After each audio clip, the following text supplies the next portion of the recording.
السلام عليكم ورحمة الله وبركاته. خبجمتوتا في جالتمتوتا هردفتوتا خينيا عرق في أدى سيدي قبلنا رفنا جرا أكما الكتن أوما ربي واحد أومي لفاق أبا أرانتنا هليا أجائبة هليا نمني تكا خيسن جرلال يو بنين صافي نمني لين كيسي جراچون دن دنيا هليا أجائبة أرانتنا سيدي قبلنا رفنا مبالي يومين مداوتا isin dunga haalaan hedduu gadheertu mitira meeqa lafatararraa ol ni geessi ol laalaa dheerina isii hoggaa kaameeraatti kana fakkaatte malee waan aadaa ol dheertuu miti jechuu lafatararraa hallayyaa mitirrisii mitira meeqa ichi haaftee dilaa hanga asiitti dheerinnisii nama ajaa'ibsiisu namni tokko fiinxasii sanirra kaboo hin dandeenye keessa dhaabbannee arraan tana viidiyoo tana haalaataa kanaan isinii waraabu jirraa hallayyaan tun hallayyaa dheertuu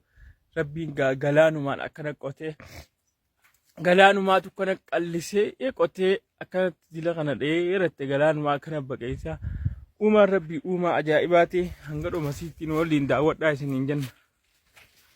Isiin tun baay'ee dheertuudha hallayyaa kana hedduun harkinee isiin tun lafarraas hedduu ol dheertuudha hallayyaa ajaa'ibaati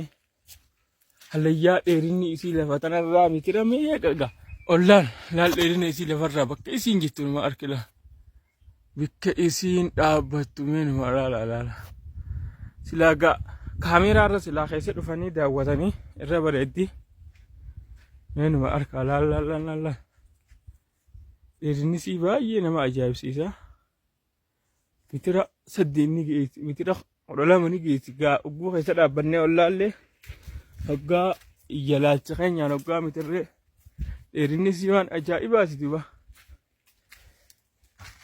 sodaachaa akka keessa deemnee akkanatti waafirraa eegaa haalaa taajibaadhaan akkana waraabu jirra malee